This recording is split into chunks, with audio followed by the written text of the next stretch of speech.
Last lecture में कि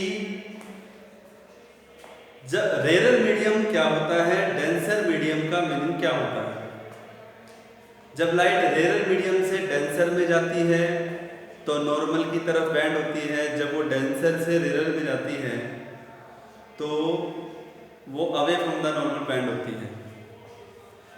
लेकिन अब मैं आपको थोड़ा सा कंफ्यूज करने जा रहा हूँ। पहले बोल दिया कि आपको मैं कंफ्यूज करने जा रहा हूँ। किस पॉइंट पे? बच्चों आप मुझे ये बताइए, अगर मैं बात करूँ वाटर की और अगर मैं बात करूँ केरोसिन ऑयल की, मेरी बात को ध्यान से सुनिए। ये है इंटरफेस, और आप लोगों के लिए नया नहीं है ये शब्द। इंटरफेस का मतलब क्या बताया था मैंने? सपोज कि ऊपर पानी है, नीचे केरोसिन ऑयल है। मैं पूरा कोई कंटेनर नहीं दिखा रहा हूँ, मैं सिर्फ आपको ये सोचने के लिए, समझने के लिए कह रहा हूँ कि ये वाटर और केरोसिन का इंटरफेस है। समझ में आई बात? वाटर है ऊपर, नीचे केरोसिन है, केरोसिन ऑयल है। अब आप मुझे ये बताइए, दोनों में से किसकी डेंसिटी ज्यादा होती है? दोनों में से केरोसिन ऑयल की डेंसिटी ज़्यादा होती है। ये आप गलत सोच रहे हैं, गलत जवाब है आपका ये। वाटर की डेंसिटी ज़्यादा होती है। आप कभी भी देख लेना, घर के अंदर कई बार जब हम मिट्टी का तेल यानी कि केरोसिन ऑयल का इस्तेमाल करते हैं तो वो पानी में अगर गिर जाए उसकी 2-4 बूंदें, तो हम देखते हैं कि वो पानी के ऊपर तैरता है। कौन? केरोसिन ऑयल पानी के ऊपर तैरता है। ये उसकी डेंसिटी के डिफरेंस की वजह से है, ठीक है। लेकिन जब बात लाइट की आएगी, इसका मतलब आप क्या सोचेंगे? इसका मतलब आप ये सोचेंगे कि सर वाटर डेंसर मीडियम है कि नहीं, और केरोसिन ऑयल रेरर मीडियम है। और केरोसिन ऑयल कैसा मीडियम है? रेरर मीडियम है। हम लोग बिल्कुल ऐसा सोचेंगे वेरी फर्स्ट टाइम, है कि नहीं, कि डेंसर मीडियम है और एक रेरर मीडियम है। तो जैसे ही रे ऑफ लाइट वाटर से केरोसिन ऑयल में जाएगी, तो लास्ट टाइम जो आपको मैंने रूल लिखवाया था, वो रूल क्या था कि जब डेंसर से रेरर जाती है तो वो away from the normal band होती है रे ऑफ लाइट। तो पहले तो आप यहाँ पे एक नॉर्मल लाइन ड्रॉ करो, ठीक है। नॉर्मल लाइन ड्रॉ कर दिया। ये क्या है? ये आपको पता है इंसिडेंट रे है। This is incident ray of light. ये नॉर्मल लाइन है ना। मैं बार बार इसलिए लिखता हूँ ताकि आपको याद रहे, आप भूलिए मत, उस चीज को समझिए। और ये एंगल ऑफ इंसिडेंस हो गया, ठीक है। बात तो ठीक है जी, कोई बात नहीं। अब इसके हिसाब से वाटर से केरोसिन में जब रे जा रही है, ट्रांसपेरेंट है ही, तो डेंसर टू रेरर के हिसाब से वो away from the normal band होगा। डेंसर टू रेरर के हिसाब से आपको कल एक रूल बताया था ना, डेंसर टू रेरर जब जा रही हो रे ऑफ लाइट तो वो नॉर्मल से दूर बैंड हो जाती है, अवे फ्रॉम द नॉर्मल। लेकिन ये डायग्राम मैंने जो बनाया है ना, अवे फ्रॉम द नॉर्मल, ये मैंने रूल के हिसाब से बिल्कुल बनाया है, बिल्कुल सही है जो मैंने, अगर मैं रूल के हिसाब से चलता हूं तो। लेकिन मैं आपको यहाँ पे कंफ्यूज ये करने जा रहा हूं कि कुछ एक्सेप्शनल केसेस हैं जहां पे अगर मटेरियल की डेंसिटी ज़्यादा भी है लेकिन उसकी लाइट यानी कि ऑप्टिकल डेंसिटी ज़्यादा नहीं होती। अब आपके सामने एक नया वर्ड क्या आया? Optical density. इसका मतलब ये हुआ कि लाइट के प्रति उस मीडियम का बिहेवियर उस मीडियम का बिहेवियर जनरली मीडियम से थोड़ा सा डिफरेंट होता है। क्या डिफरेंट होता है? जब मैंने आपको बताया कि डेंसर से रेयर जा रहा है तो वो away from the normal band होना चाहिए, लेकिन यहाँ पे वाटर से कैरोसिन, जिनकी डेंसिटी वाटर की ज़्यादा है, कैरोसिन की कम है, तो कैरोसिन आपके हिसाब से रेयर मीडियम है। मैं गलत नहीं ठहरा रहा आपकी बात को, लेकिन जब बात लाइट की आएगी उस केस में यहाँ पे ये नॉर्मल की तरफ बैंड होगा। यानी कि ये हमारे लास्ट में पढ़ाए गए रूल को कंट्राडिक्ट कर रहा है, उसका ये विरोधाभास है।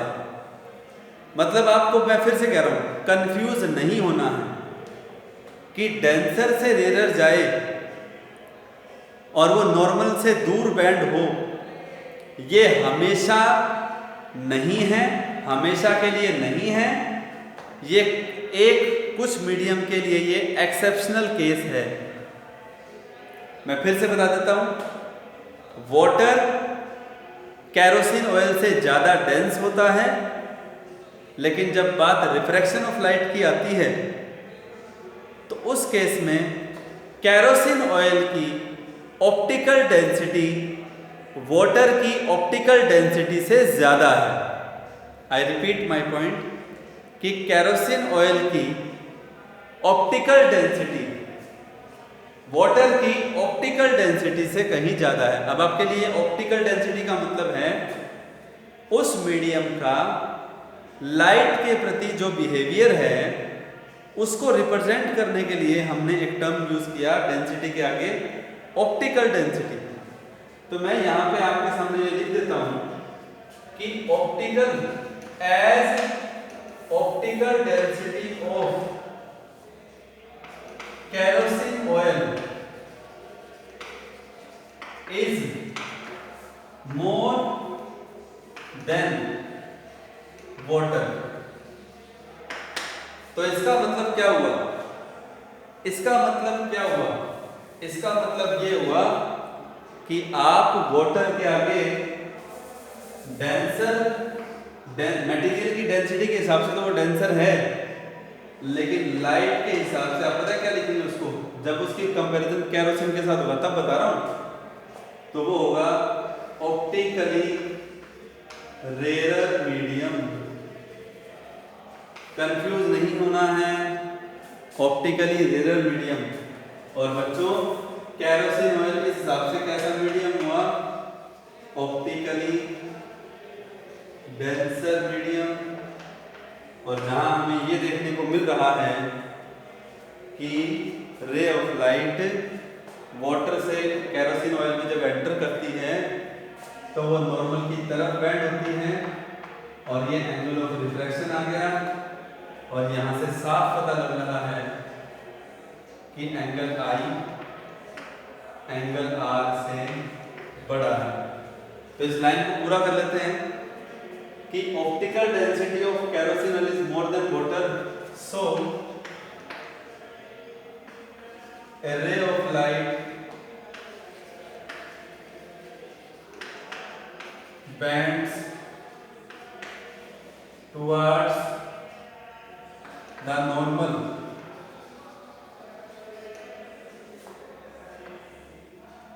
when it pass from water to K dot O, मतलब कैरोसिन ऑयल। ठीक है, आई होप कि आपको ये कंसेप्ट समझ में आया। स्टूडेंट्स, नेक्स्ट पॉइंट ये है, जब लाइट एक ट्रांसपेरेंट मीडियम से दूसरे ट्रांसपेरेंट मीडियम में जाती है तो वो बैंड जाती है, उसका एक्चुअल पाथ से वो डेविएट हो जाती है। लेकिन उसकी वजह क्या है? उसकी वजह सुनिए आप। देखिए, जैसे मैं आपको एग्जांपल से समझा रहा हूं, जैसे ये है एयर ग्लास इंटरफेस। इससे आपको साफ जाहिर हो जाएगा कि इस लाइन से ऊपर तो एयर है और इस लाइन से नीचे ग्लास को शो किया गया है। पूरा डायग्राम बताने की जरूरत नहीं पड़ती, इससे आपको काफ़ी हेल्प मिल जाती है। अगर आप एक बाउंड्री ड्रॉ कर लें तो आप सामने वाले को भी समझ में आ जाता है कि आप कौन से दो मीडियम लेके चल रहे हैं। ठीक है जी। अब आप मुझे ये बताइए, एक रे ऑफ लाइट जब एयर से ग्लास में जाएगी तो एयर की ऑप्टिकल डेंसिटी ग्लास की ऑप्टिकल डेंसिटी से कम है। वैसे भी डेंसिटी ग्लास की ज्यादा होती है एयर से, और ऑप्टिकल डेंसिटी भी ग्लास की ज्यादा है।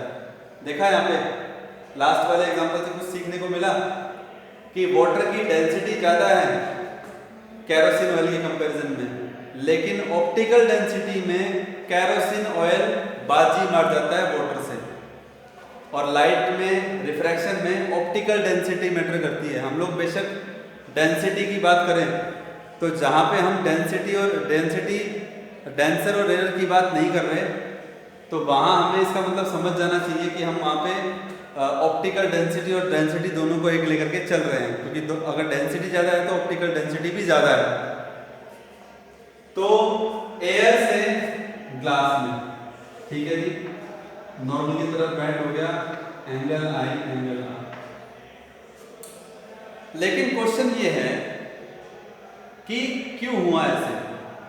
चलिए आइए समझते हैं। हवा मतलब हवा के मॉलिक्यूल, हवा एक मीडियम है और उसके मॉलिक्यूल के बीच का सेपरेशन, गैसीय स्टेट तो है ही, तो उसके मॉलिक्यूल के बीच का जो सेपरेशन है वो बहुत ज़्यादा है। किसके कंपैरिजन में? ग्लास एक सॉलिड मीडियम है। सॉलिड के मॉलिक्यूल बहुत नज़दीक होते हैं, उनके बीच में स्ट्रॉन्ग फोर्स ऑफ अट्रैक्शन होता है। उनके बीच में क्या नाम है, आप लोग सोचिए कि गैप होता ही नहीं है, ना के बराबर, बिल्कुल भी नहीं होता। गैस मॉलिक्यूल के साथ उसकी कंपैरिजन करें। 9th क्लास में जब आपको केमिस्ट्री में स्टेट्स ऑफ मैटर पढ़ाया गया था, उसमें एक आता था क्वेश्चन कि अगर आपको सॉलिड में से मूवमेंट करनी है तो कराटे एक्सपर्ट की जरूरत पड़ेगी, और आप अगर हवा में अपने हाथों को इजीली मूव कर पा रहे हैं, अगर आप उतनी ही स्पीड से किसी सॉलिड को क्रॉस करना चाहते हैं तो आपको कराटे एक्सपर्ट बनना पड़ेगा। मेरी बात नहीं समझ में आई बात? अगर मैं अपने हाथ की मोशन को, देखिएगा मैं आपको जहां जहां ये एग्जाम्पल की बात कर रहा हूँ, अभी मैं अपने हाथ की मूवमेंट है, एक स्पीड मान लीजिए कितनी भी हो सकती है, 1 किलोमीटर पर आवर या जो भी है, ये इसकी स्पीड है हवा में। अब अगर कोई मुझे यही कहे कि मैं जो एनर्जी इस टाइम यूज कर रहा हूँ उतनी ही एनर्जी के साथ मैं अपने हाथ की मूवमेंट को अगर पानी के अंदर अपने इस हाथ को मूव करवाऊं तो शायद मैं उतनी ही एनर्जी का इस्तेमाल करके वाटर के अंदर अपने हाथ की मूवमेंट को उतनी स्पीड नहीं दे पाऊंगा जितनी स्पीड मैं हवा में दे रहा हूँ, उतनी ही एनर्जी का इस्तेमाल करके। और रही बात अगर सॉलिड की, तो सॉलिड में भी मेरे हाथ की मूवमेंट नहीं हो सकती। सॉलिड का मतलब ये है कि मेरे अगर हाथ के आगे कोई सॉलिड चीज आ जाए तो मैं उस सॉलिड चीज को आर पार कर नहीं सकता, वो एक बार रह के मेरा हाथ वहीं रह जाएगा। तो मेरा कहने का मतलब क्या है कि जो चीज हम लोग महसूस करते हैं वो चीज हर ऑब्जेक्ट पे लागू होती है, चाहे वो कोई भी हो। अब लाइट जब हवा में ट्रेवल करती हुई उस ग्लास मीडियम में एंटर करती है, तो आप सोचिएगा कि उस लाइट के लिए मीडियम चेंज हो गया। उस लाइट के लिए जहां पे हवा के मॉलिक्यूल्स उसको डिस्टर्ब नहीं कर रहे थे, लेकिन जैसी वो सॉलिड मीडियम के अंदर गई तो मॉलिक्यूल नजदीक थे जिसने उनकी स्पीड को कम कर दिया। हवा, एयर और ग्लास के मॉलिक्यूल्स का अगर कंपैरिजन करूं तो एयर के मॉलिक्यूल्स में, एयर के बीच में से जो लाइट की स्पीड होती है वो आपको पता है वो होती है 3 × 10⁸ मीटर पर सेकेंड। नहीं पता तो याद कर लो। लेकिन जब यही लाइट ग्लास के अंदर जाएगी तो आपको बिल्कुल कंफर्म होगा कि ग्लास के अंदर लाइट की स्पीड इतनी रह ही नहीं सकती, इतनी स्पीड रह ही नहीं सकती। तो इसका मतलब जब कोई मीडियम कंटिन्यूसली चलते चलते अगर वो किसी मीडियम में एंटर कर जाए तो वहां एक तो उसकी स्पीड चेंज हो गई, स्पीड चेंज होने से उसके पाथ पे भी असर पड़ेगा, स्पीड चेंज होने से उसके पाथ पे भी असर पड़ेगा। और ये एक केस ऐसा है जो स्पेशल है, अदरवाइज बाकी सभी केसेस की बात करूंगा मैं। तो ऐसे में अगर उसकी स्पीड चेंज हो गई तो स्वाभाविक है कि उसका पाथ भी चेंज हो गया, और पाथ चेंज होने से आपके सामने है कि इसी पाथ चेंज होने को रिफ्रैक्शन ऑफ लाइट कहते हैं। इसी तरह पाथ के चेंज होने को क्या कहते हैं? Refraction of light. तो इसका मतलब मैं ये पॉइंट लिख रहा हूं कि when a ray of light, when a ray of light, मैं जनरल डेफिनेशन लिख रहा हूं, एयर और वाटर वाले एग्जांपल से आपको मैंने समझाया था बस किस तरह से उसकी स्पीड, उसका जो पाथ है वो कैसे चेंज होता है। तो when a ray of light travels from rare medium to denser medium and vice versa, vice versa मतलब होता है डेंसर टू रेयर हो या रेयर टू डेंसर हो, and vice versa,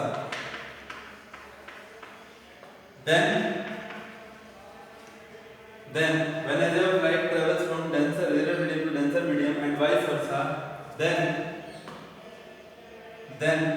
speed of light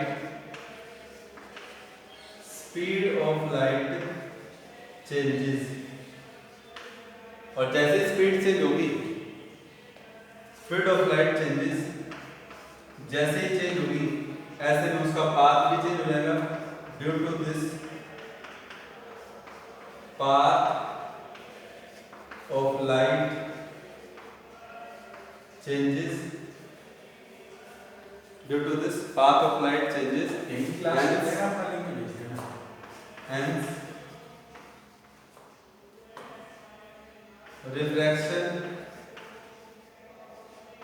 refraction of light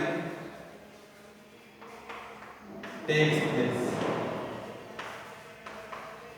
तो हम कह सकते हैं कि रिफ्रैक्शन मतलब लाइट रे पाथ का चेंज कैसे होना, पाथ कैसे चेंज होता है, उस केस में हमें आपको समझ में आ गया और कि रिफ्रैक्शन का क्या कारण है, क्या उसकी वजह है।